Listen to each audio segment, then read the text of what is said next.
Hello everyone, my friend Richard has given me a Hoover PortaPower. Let's check it out.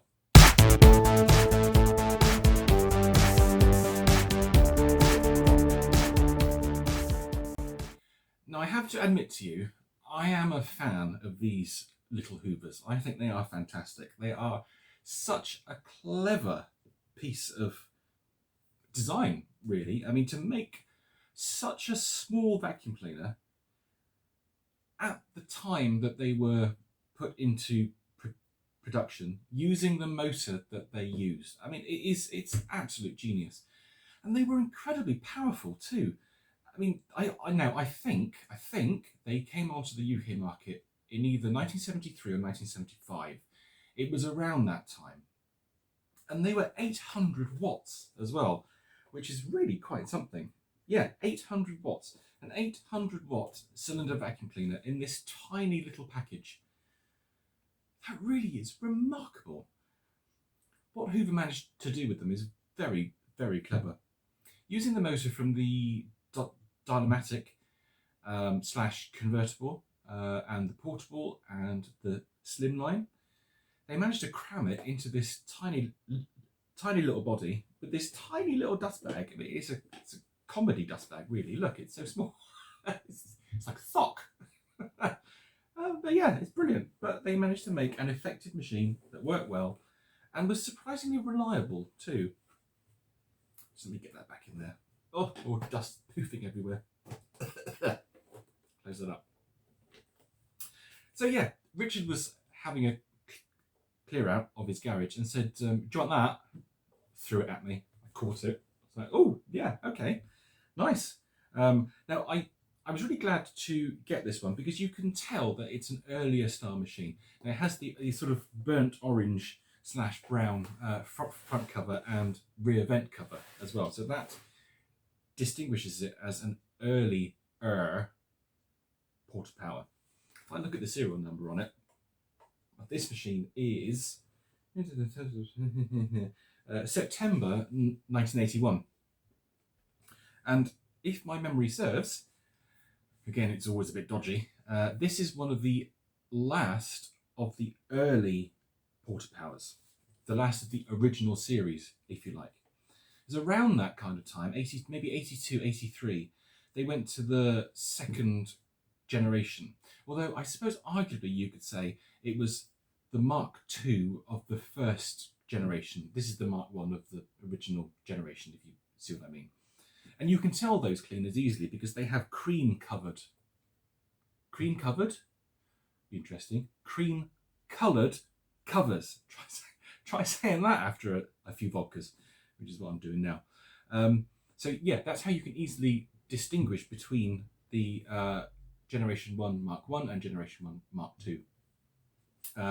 They later went on to the revised machines in the mid-80s. I will cover those. I'll cover those in slightly more detail when we go to the workshop section. So yeah, really pleased to have this, and I've got the hose as well, and it's this style, sort of non-Hoover Flex hose.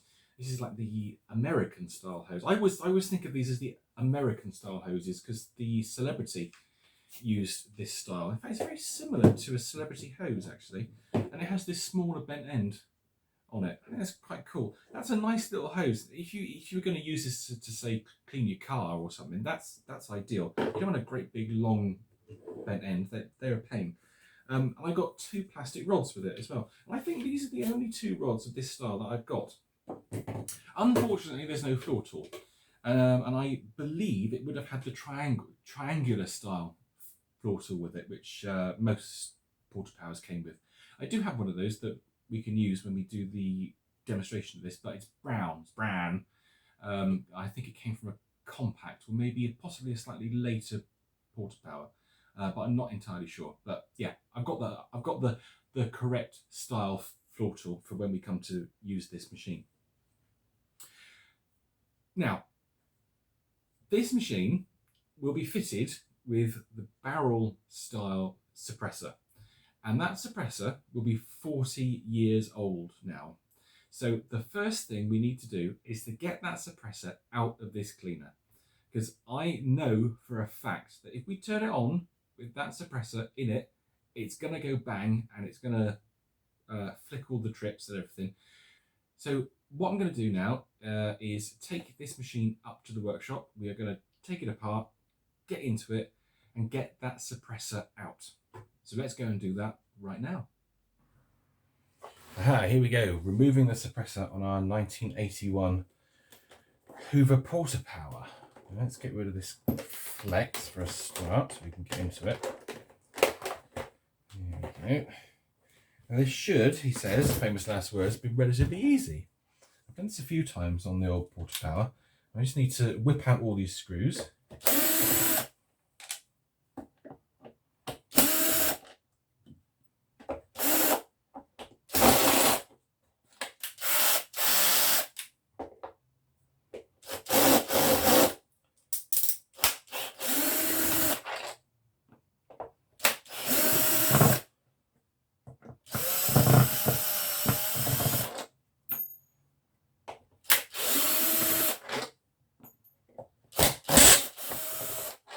Go. That's all the screws out. Now we should just be able to separate the machine, the two halves of the shell, like so. And it should come apart relatively easily. Should do, he says. And there we go. Okay, so we're in. Now we can see the inside of the PortaPower. It's quite cool, really. There we go. Look at that. Couldn't be more simple. In actual fact, I'm not sure this has got a suppressor on it.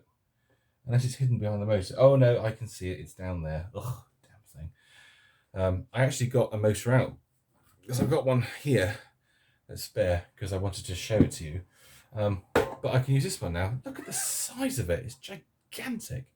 Like more than half of the machine is the flipping motor. And they're quite heavy. So the airflow comes in here on the front. With the hoses in here, there we go. We can see it. And it goes into the dust bag, and then it almost immediately, let's take that off, goes down here. Here's the filter grill. There's no filter per se on it. Let's put the switch back in. That wants to fall out. Very, very simple machines. Yeah, the air just comes down here. So you tend to get like a build-up of dust and dirt at this point, because this is where the airflow is going down, but you have all this space here for the bag, and then it just goes down here into the motor. There's the first fan. So these motors are triple fan units. There's 3 fans in these, which is very, very unusual. And this is exactly the same motor that was used in the Hoover Portable, the Hoover Slimline, and the convertible / dial-o-matic, but without this third fan stage on the front. So the convertible has a motor that's well, it is the same length, and indeed the pulley is almost exactly the same. On the upright machines, the belt would go round this here, and it would drive the brush roll. But these suction-only machines have this third stage on the front. And that's quite cool. I always quite like these, actually. I thought I'd save this one because it is quite unusual, and it's nice to have this motor, because you can use these motors in the dial-o-matics / convertibles, and yeah, it can be quite useful. It's very hard to find the motors for the uprights, so you can adjust these and then use it in the upright, which is pretty cool. So here's our suppressor. Nasty little thing. So let's just get this off. Oh, if I can't. Oh, flipping heck. That screw is really tight. Oh, God. There we go. Let's take that off. These barrel suppressors now, I mean, this machine itself is 40 years old. It's unbelievable, really. 40. And in fact, oh, look, it has already gone. Yeah, look. You see that? See that muck there? See this? That's all like the wax and the inside of the suppressor that's basically exploded out. It's interesting that I think if I had turned this on, it would have gone bang, because it's completely dry. It's dry. Just totally dried out. So yeah, this was just on the point of going bang. If I turn this on, then yeah, we would have had a massive explosion and the trick would have failed. So we can get rid of this, put it in the bin. There we go. And we just need to do some rewiring work. It's slightly annoying that these wires are not particularly long. So I'm just going to, off camera, I'm just going to rejig this, redo the loom, and then we will see it when it's done. And after a bit of jiggery pokery, there we go. We have an adapted loom and no suppressor, which is exactly what we wanted. So now just need to get this motor settled back down in, which is slightly tricky because it never wants to go back the way it went in. So I just need to mess about with it a bit. Try and get it in. It's the seal. The seal never goes back where it should go.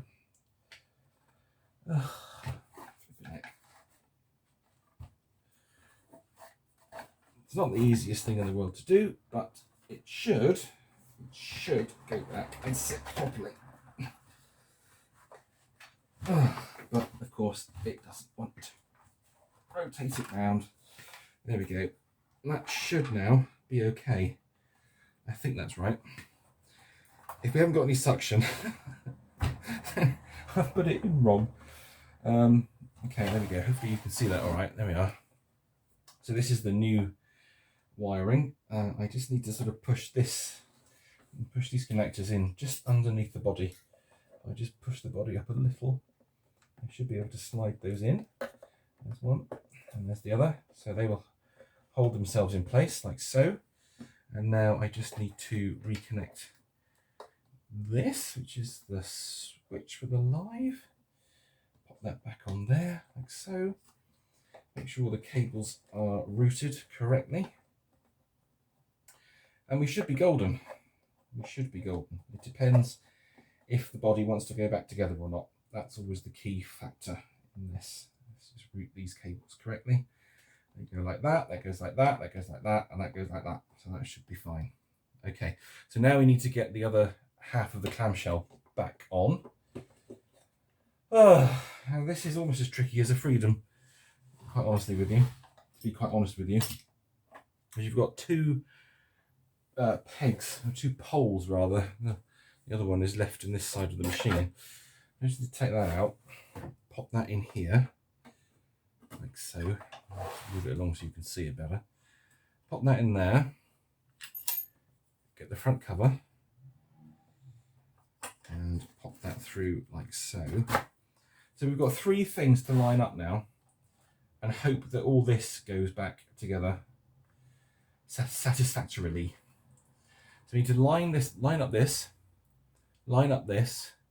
and line up this. I don't know how they did this when they made the damn things, to be honest with you. It's a bit of a faff. This is the hardest part about working on a PortaPower, because you've got to make sure everything goes back exactly right. And they've all got little slidey bits.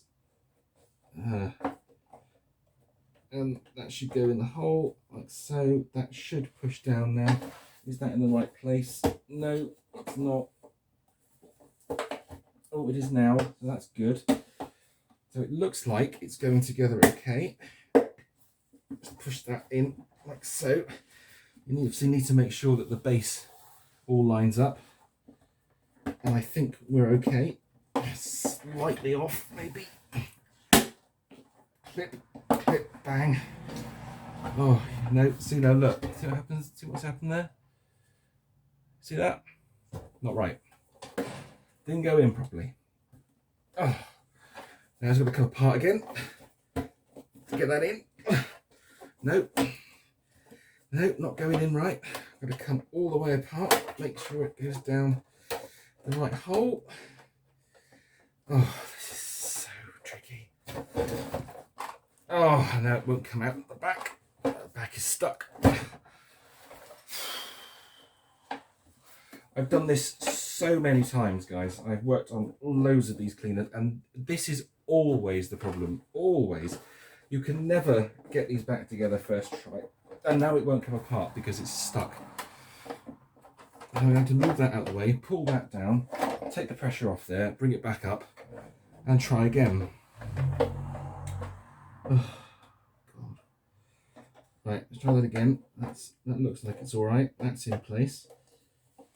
Now we need to get this bit in place. Now we need to get this one in place, and slowly and carefully making sure the filter cover is in the right area. Now you see, look, if you look down there, you see that wire? See the wire's in the way now, so that's no good. So I need to put my hand in there and push that down, and hopefully try and move it underneath the body without taking it all apart again. And the switch is coming out. Oh, God. It's really difficult. You'd think with such a simple vacuum cleaner this would be really easy, but it is, oh God, by far and away one of the trickiest things you can do. Right, okay, how's that looking? Right, okay, that's good, that's lined up, that's in. So line up the back. Oh, yep, okay, that is looking actually pretty good. That's looking pretty good. It just depends how well sealed it is on the inside. If you look down there, you should see that everything lines up now. So we should, he says with trepidation, be able to pop the screws back in and not go too mad on the tightness of the screws, because this plastic that they're made of, it's not brilliant. You can very easily break the screw posts on these cleaners. And if you break the screw posts, that's it, you're done. So I'm going to torque my drill down a little bit.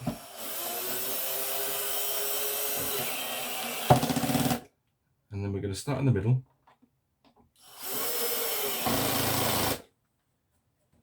And we're going to check, is everything lined up still? Yes. Let me do the bottom.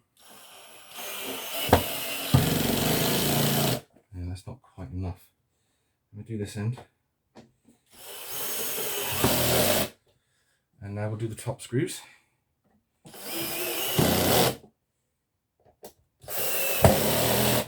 Okay, and now we'll check again. Check again. Yeah, okay, you can see there, we need more pull. We need more squish on those middle screws. Otherwise it's not going to seal and we're going to get suction leaks. Because there is no physical seal. It's all done on the basis of the fact, and you can kind of see it here, look, that there's an extra lip on this top section of casing that intercedes,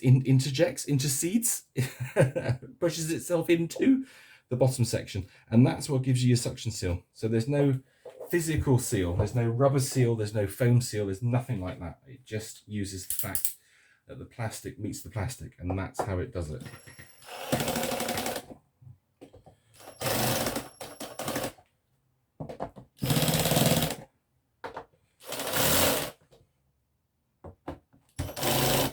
Right, I think we can torque up a bit more. Let's go all the way now. Be very careful.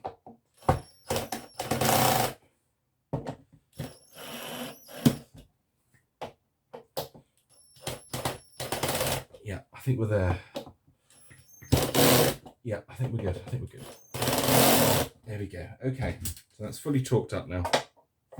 So our PortaPower should be back together, and there should be no suction leaks. Yeah, if I show you one last time, look down the dust compartment, you'll see that looks like it's pretty well sealed. So I think what we should do is pop the dust bag back in, like so, and then move the camera position, and then give it a run and see if we've got any suction.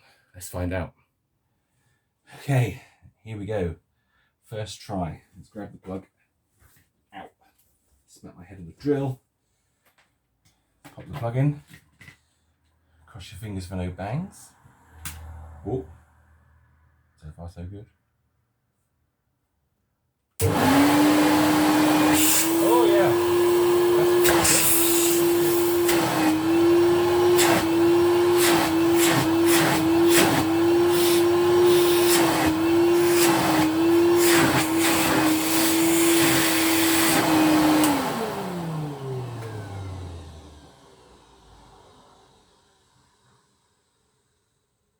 That sounds amazing. I tell you what, for a 40-year-old PortaPower, that does sound incredibly good. So I think we might need to give it a bit of a clean, but might do that later actually. It'd be nice to give it a use first of all. Now they should have an exhaust filter. Interestingly, I'm just going to put you up a little bit so I don't have to. There we go, that's better. Oh, you're a bit crooked now. There you go. You're drunk. Interestingly, the machines that we got in the UK, these PortaPower machines, we never ever had paper bags for them. They were always used just with their cloth bags.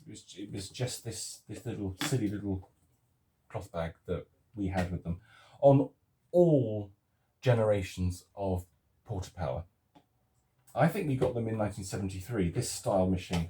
This is a 1050. Oh, 1015. Yeah, S1015 003. Yeah, this is the one we got in. I'm sure it was 73. But yeah, we just had a cloth bag with them. And then they changed to the slightly later version, the revised version of PortaPower, which I think came out in 83, which had a slightly different motor in it. It had the more modern style motor. Have I got one of those down here? I might have one to show you actually. Let me have a look through my drawers.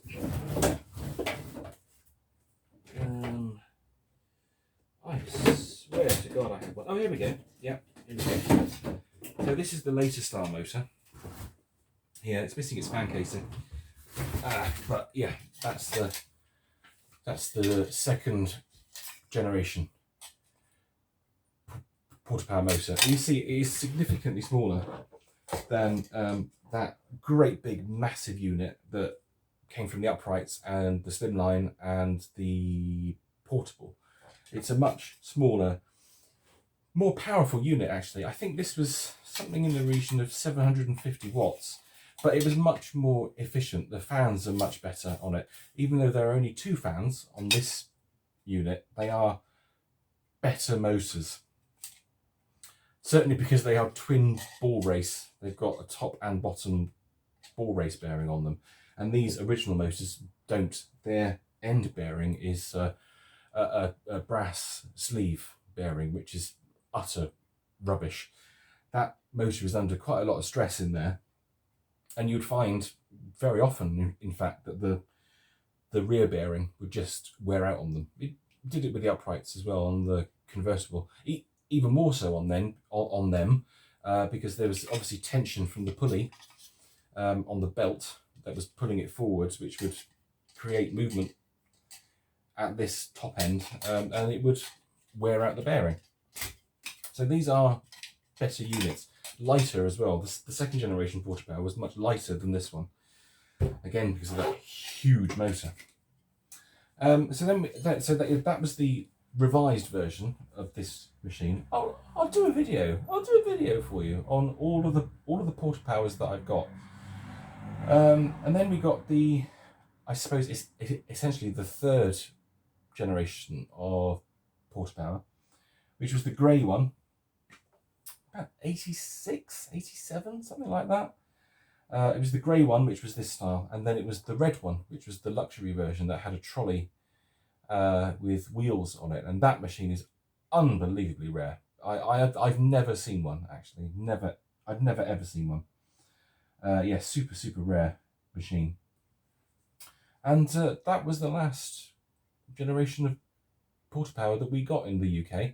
As I understand it, it's still sold in the States, which is unbelievable.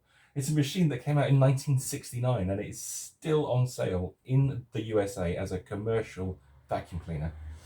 But the point from that ramble was that, yeah, we never got paper bags. We always had this silly little cloth bag, and that was it. But in the States, you could buy paper bags for the PortaPower. And why didn't we have that? That would have been brilliant. We could have some paper bags. That would have been great. Certainly better than this. So we had basically just had one layer of filtration, one layer, because they always came with a foam filter on the back here, and the foam filter just disintegrates over time. It crumbles to dust and then it just starts spitting out the back of this grill. I don't think it was even user changeable, to be honest.